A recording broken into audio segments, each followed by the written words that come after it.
हे जे दृश्य आहे ते कुठल्या पिक्चरची शूटिंग नाही आहे. भाईंदरपाडा येथील ही घटना आहे की रात्री बेरात्री येऊन झाडं तोडली गेली आणि त्या जागेवरती कब्जा करला गेला.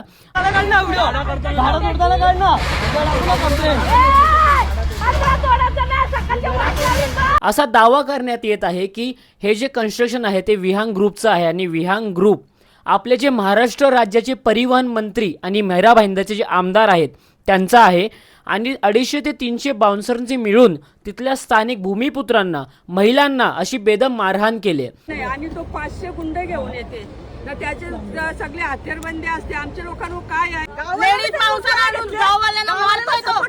आणि जर हे खरं आहे तर ही महाराष्ट्रासाठी अतिशय दुर्दैव अशी घटना आहे. कारण की एवढ्या मोठ्या प्रमाणात आपण एक भूमिपुत्रांना त्रास देतोय, आपण महिलांना लाठीचार्ज करतोय, म्हणजे काठ्यांनी मारलं जातंय.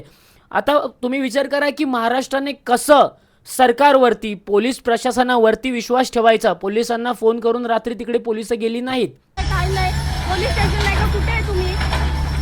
मग ते पोलीस येत का नाही? इथे काम सगळं खपल्यावर येतील की. हा दावा जर असा खरा आहे की जर हे खरोखर एका मंत्र्यांकडून होतंय आणि त्यांच्या प्रोजेक्टसाठी होतंय तर मला वाटतं महाराष्ट्राचं भविष्य मीरा भाईंदर सारख्या ठिकाणी जर अशा गोष्टी होतात आहे तर खूप वाईट अशी घटना आहे. प्रताप सरनाईक यांचा विहांगचा प्रोजेक्ट तिथे विहांग डेव्हलपर्सचा प्रोजेक्ट तिथे चालू आहे. यावर नीट चौकशी झाली पाहिजे, योग्य ती कारवाई झाली पाहिजे. आणि जर असे आपण जर राजकारणी माणसं म्हणजे ज्याला आपण निवडून दिलं, ज्या शहराच्या सेवेसाठी, चांगल्या कामासाठी, सामाजिक कार्यासाठी आपण जे लोकप्रतिनिधी निवडून दिले आणि त्यांच्या मार्फत जर अशा काही घटना होत असतील तर हे पूर्णपणे चुकीचं आहे.